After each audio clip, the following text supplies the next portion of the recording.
നമസ്തേ പ്രിയമുള്ള പ്രേക്ഷകരെ, ഏവർക്കും പുതുവത്സര ആശംസകൾ. പുതിയ വർഷം നമ്മൾ ബ്രിട്ടീഷുകാർ ഉണ്ടാക്കിയതാണ്. ഡിസംബർ 31 വർഷം സമാപിക്കുന്നു. വീണ്ടും ജനുവരി 1 മുതൽ അടുത്ത വർഷത്തിൻ്റെ ആരംഭം. 2025 ഡിസംബർ 31 വളരെ പെട്ടെന്ന് കഴിഞ്ഞു. 26 ജനുവരി 1 നാളെ മുതൽ ആരംഭിക്കും. നാം കേരളീയർ പ്രാധാന്യം കൊടുക്കുന്നു ചിങ്ങമാസത്തിന്. പല ഇന്ത്യൻ സ്റ്റേറ്റുകളിലും മേടമാസത്തിന് പ്രാധാന്യമാണ്. മേടമാസത്തിൽ പുത്തൻ വർഷം ആരംഭിക്കും. മേടം 1 നമുക്ക് മേടം 1 വിഷുവാണ്. അതും ഒരു വലിയ ആരംഭമാണ്. വിഷുവർഷമാണ് നാം വാർഷിക ഫലം പറയാറുള്ളത്. ഏതായാലും പുതുവർഷം എൻ്റെ എല്ലാ പ്രിയപ്പെട്ട പ്രേക്ഷകർക്കും വളരെ അനുകൂലമായി ഭവിക്കട്ടെ എന്ന് ഞാൻ പ്രാർത്ഥിക്കുന്നു. ഏതായാലും നാം വാരഫലം ചർച്ച ചെയ്യുമ്പോൾ 1/1/2026 ഒരു നല്ല ദിനത്തിൻ്റെ ശുഭദിനം, ശുഭനക്ഷത്രമാണ്, ശുഭതിഥിയാണ്. അതിനാൽ ഈ ഒരു വർഷം എല്ലാവർക്കും വളരെ അനുകൂലമായ ഒരു രാശിസ്ഥിതിയും ധനാഭിവൃദ്ധിയും അതിനപ്പുറം ക്ഷേമവും ഐശ്വര്യവും സമാധാനവും ഉണ്ടായിട്ടെന്ന് പ്രാർത്ഥിക്കുന്നു. നാം ഭാഗ്യമെന്ന് പറയുന്നത് എന്താണ്?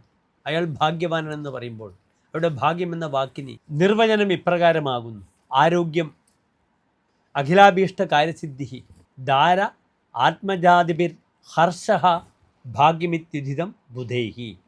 പണ്ഡിതന്മാർ ഭാഗ്യമെന്ന വാക്കിന് ഇപ്രകാരം അർത്ഥം പറയുന്നു: ആരോഗ്യം, ഹെൽത്ത് ഉണ്ടാവുക, അഖിലാഭീഷ്ട കാര്യസിദ്ധി, താൻ ആഗ്രഹിച്ച കാര്യങ്ങളൊക്കെ നടക്കുക, ധാര, ആത്മജാതിഭിഹി ഹർഷഃ, തൻ്റെ ഭാര്യ, സന്താനങ്ങൾ ഇവരോടുകൂടിയുള്ള സന്തോഷം. ഇതാണ് ഭാഗ്യം. അല്ലാതെ നാം കുറേ ധനത്തിൻ്റെ മുകളിൽ കെട്ടിപ്പിടിച്ച് കിടന്നിട്ട് എന്തെങ്കിലും കാര്യമുണ്ടോ? അതുമാത്രമല്ല, അന്യായമായി ഉണ്ടാകുന്ന ധനമൊക്കെ തന്നെ അതേ ന്യായത്തിൽ നശിച്ചു പോകുന്നു. അന്യായമായി വെട്ടിപ്പിടിക്കുന്ന ഒന്നും തന്നെ ശാശ്വതമല്ല. ചാണക്യ സംഹിതയിൽ ചാണക്യൻ പറഞ്ഞിട്ടുണ്ട്: അന്യായേന ആർജിതം ധനം തന്യായേന വിനശ്യതി.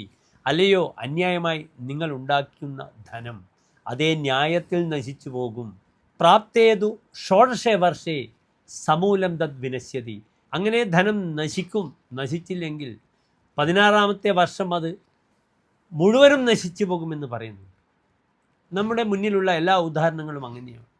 അപ്രകാരമാണ് അന്യായമായി പിടിച്ചു പറിച്ചുണ്ടാക്കിയ സ്വത്തുവകകൾ MLA മാർ, MP മാർ അല്ലെങ്കിൽ മന്ത്രിമാരൊക്കെ എത്രയോ ഉണ്ടാക്കുന്നു. അത് അപ്രകാരം തന്നെ പിന്നീട് കേസും അഴിമതിയും എത്ര മന്ത്രിമാർ ജയിലിൽ പോയി കിടക്കുന്നത് നാം കണ്ടു. എത്ര ഉണ്ടാക്കിയാലും തൻ്റെ പൊസിഷൻ നഷ്ടപ്പെടുമ്പോൾ ഹൃദയം പൊട്ടി മരിക്കുന്ന എത്ര പേരും നാം കാണുന്നുണ്ട്. ഒരു സമാധാനമില്ലാതെ അവസാനം അതുവരെ രാജകീയമായ സൗകര്യങ്ങളിൽ ജീവിച്ച വ്യക്തി പിന്നെ അതൊക്കെ നഷ്ടപ്പെടുമ്പോൾ അനുഭവിക്കുന്ന മാനസിക പ്രയാസം നാം ചത്തത്തിനൊക്കുമേ ജീവിച്ചിരിക്കലും എന്ന് പറയുന്നതിന് തുല്യമാണ്. 1201 ധനു 17 മുതൽ 23 തീയതി വരെയുള്ള 1/1/2026 മുതൽ 7/1/2026 വരെയുള്ള വ്യാഴാഴ്ച മുതൽ അടുത്ത വ്യാഴാഴ്ച വരെയുള്ള ഒരാഴ്ചത്തെ ഫലമാണ് നാം ചർച്ച ചെയ്യുന്നത്. ഈ സമയത്തുള്ള ഗ്രഹസ്ഥിതിയും നിങ്ങൾ ശ്രദ്ധിക്കണം. മേടൻ രാശിയിൽ ഗ്രഹങ്ങളില്ല. നാം ചിന്തിക്കുമ്പോൾ ഇന്നത്തെ ദിനം രോഹിണി നക്ഷത്രമാണ്. ഇടവത്തിൽ ചന്ദ്രനുണ്ട്, മിഥുനത്തിൽ വ്യാഴം, ചിങ്ങത്തിൽ കേതു, ധനുവിൽ സൂര്യൻ, ചൊവ്വ, ബുധൻ, ശുക്രൻ. അവിടെ ചൊവ്വയ്ക്കും ബുധനും ശുക്രനുമൊക്കെ മൗഢ്യം കൊടുത്തിട്ടുണ്ട് സൂര്യൻ. പക്ഷേ ഒരേ രാശിയിലെ മൗഢ്യത്തിന് വലിയ പ്രസക്തിയില്ല. കുംഭത്തിൽ രാഹു, മീനത്തിൽ ശനി. ഇങ്ങനെയാണ് ഗ്രഹസ്ഥിതി. ഇനി നമുക്ക് ഓരോ രാശിക്കാരുടെയും ശുഭാശുഭ ഫലങ്ങളാണ് നാം ചർച്ച ചെയ്യുന്നത്.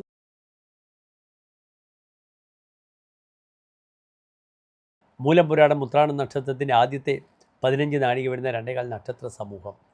ഇവിടെ ധനുരാശിക്കാർക്ക് രാശിയിൽ സൂര്യൻ, ചൊവ്വ, ബുധൻ, ശുക്രൻ 4 ഗ്രഹങ്ങളാണ്. 3-ാം ഭാവത്തിൽ രാഹു, 4-ാം ഭാവത്തിൽ ശനി, 6-ൽ ചന്ദ്രൻ ശത്രുസ്ഥാനത്ത്, 7-ാം ഭാവത്തിൽ വ്യാഴം, 9-ാം ഭാവത്തിൽ കേതു. ഇവിടെ ചന്ദ്രൻ 6-ൽ നിൽക്കുന്നത് ശത്രു ദോഷ വിഷയം ധാരാളം ഉണ്ടാകുമെന്ന് സൂചിപ്പിക്കുന്നു.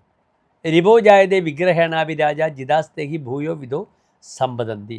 6-ൽ ചന്ദ്രൻ വരുമ്പോൾ ശത്രുക്കൾ വരും, ശത്രുവിന് ജയിക്കും, വീണ്ടും ശത്രു വരുമെന്ന് ഫലം പറഞ്ഞിരിക്കുന്നു. അപ്രകാരം ശത്രുക്കൾ തന്നെ പ്രഭ കാരണം നിഷ്പ്രഭരാകുമെന്നൊരു ഫലം പറഞ്ഞിരിക്കുന്നു. മാതൃശീലോ തദ്വൽന. മോനത് ജോയിൻ ചെയ്യണേ. അമ്മയെ ശുശ്രൂഷിക്കുവാൻ തനിക്ക് സമയം കുറയും. അതിനാൽ മാതൃവിഷയത്തിൽ വളരെയധികം ക്ലേശങ്ങൾ വരുന്ന വാരമാണ്. 4-ാം ഭാവത്തിൽ ശനിയുമുണ്ട്. പിതുശ്ചാപി മാതുശ്ച സന്താപകാരി, മകൻ അച്ഛനും അമ്മയ്ക്കും ദുഃഖം കൊടുക്കുമെന്നൊരു ഫലമുണ്ട്. അമ്മയുടെ അപ്രിയം വാങ്ങാതെ നോക്കുക. മറ്റൊരു പ്രധാനപ്പെട്ട വിഷയം, ലഗ്നത്തിൽ ശുക്രനൊക്കെ വരുമ്പോൾ പലപ്പോഴും തൻ്റെ കുടുംബം, താൻ, തൻ്റെ ഭാര്യ, തൻ്റെ മക്കൾ എന്നൊക്കെ ചിന്തിച്ച് തൻ്റെ വീട്ടിലേക്കുള്ള ശ്രദ്ധ കുറയുന്ന വാരമാണ്. ഒരുപക്ഷെ വീട്ടിലേക്ക് അയക്കേണ്ട കാശ് അല്ലെങ്കിൽ തൻ്റെ കെയറിങ് അത് കുറഞ്ഞാൽ രോഗികളായ അച്ഛനും അമ്മയ്ക്കും ഉണ്ടാകുന്ന ബുദ്ധിമുട്ടുകൾ വീട്ടിൽ വരും. അതിനാൽ മാതാവിൻ്റെ കേഴ്സ്, ശാപം വാങ്ങാതെ നോക്കുക. വീടിൻ്റെ വിഷയത്തിൽ കൂടുതൽ ശ്രദ്ധ വേണം. പലപ്പോഴും ലഗ്നത്തിലെ ശുക്രൻ സ്മരതിമണ സുഖി, തൻ്റെ ഒരു സ്വാർത്ഥത കൈവരുന്ന വാരമാണ്. താൻ, തൻ്റെ ഭാര്യ, തൻ്റെ മക്കൾ. അപ്പോൾ മറ്റുള്ളവരെ ചിന്തിക്കാതിരിക്കുന്നൊരവസ്ഥ വരും. അത് വളരെയധികം ഒരു ശാപ ക്ലേശങ്ങൾ മാതൃവിഷയത്തിൽ വരാതെ പ്രത്യേകം നോക്കുക. അമ്മ ശത്രുവായാൽ പിന്നീട് എല്ലാം തകിടം മറിയും. മാതൃ ദേവോഭവ, അമ്മയാകുന്നു യഥാർത്ഥ ദൈവം എന്ന ആ ആപ്തവാക്യത്തെ മുറുകെ പിടിച്ചുകൊണ്ട് ധനുരാശിക്കാർ മുന്നോട്ട് നീങ്ങണം ഈ ഒരു വാരമെന്ന് ഞാൻ പറയട്ടെ. ഇവിടെ 7-ാം ഭാവത്തിൽ വ്യാഴമാണ്. കർമ്മമേഖലയിൽ പുത്തൻ പദ്ധതികൾ, അംഗീകാരങ്ങൾ ഒക്കെ ലഭിക്കും. പുതിയ പദ്ധതികൾക്ക് താൻ നിർദ്ദേശിക്കുന്ന പലതും വലിയ പേരും പ്രശസ്തിയിലേക്കും എത്തിപ്പെടും. താൻ ഇംപ്ലിമെൻ്റ് ചെയ്യുന്ന കാര്യങ്ങൾ ആ ക്രെഡിബിലിറ്റി തനിക്ക് ലഭിക്കുക. അവിടെയാണ് ശത്രുക്കൾ ഉണ്ടാകുമെന്ന് ഞാൻ പറഞ്ഞത്. ധാരാളം ശത്രുക്കൾ വരും. പക്ഷേ ശത്രുക്കളൊക്കെ തൃണവൽഗണിച്ചുകൊണ്ട് മുന്നോട്ട് പോകാം. ലഗ്നത്തിൽ ചൊവ്വയും സൂര്യനും ബുധനും ശുക്രനും അത്ര ശക്തമായി നിൽക്കുന്നു. മാനവശ്രേഷ്ഠ യോഗമുണ്ട്, അതിമാനുഷ യോഗമുണ്ട്. പലപ്പോഴും വലിയ ഉപദേശിയാകാൻ ഏറ്റവും നല്ലതാണ്. നല്ല കൺസൾട്ടൻസായി ശോഭിച്ച് ധാരാളം സാമ്പത്തികമായ വിഷയത്തിലേക്ക് വളരെ അധികം നന്മകൾ പ്രദാനം ചെയ്യപ്പെടുന്ന വാരമാണിതെന്ന് അറിയുക. ഭാര്യ അസുഖം അധികം ലഭിക്കണമെന്നില്ല. പലപ്പോഴും അന്യ സ്ത്രീകൾ ഭാര്യയുടെ സ്ഥലത്തേക്ക് കയറി വരുന്നൊരു ദൃശ്യം നമുക്ക് കാണാം. ധാരാളം കമ്പനികൾ സ്ത്രീകളുമായി ബന്ധപ്പെട്ട വിഷയത്തിലേക്ക് പോവുക, ഭോഗ വിഷയത്തിൽ താല്പര്യം വരിക, ഫാമിലിയെ മറന്നു പോകരുതെന്ന് മാത്രം. പലപ്പോഴും തൻ്റെ പല പ്രവർത്തനങ്ങളിലും ഭാര്യയ്ക്ക് താല്പര്യം കുറയുക, ഭാര്യ പലപ്പോഴും അനിഷ്ടങ്ങൾ, വിയോജിപ്പ് പ്രകടിപ്പിക്കും. ഇതൊക്കെ സംഭവിക്കും.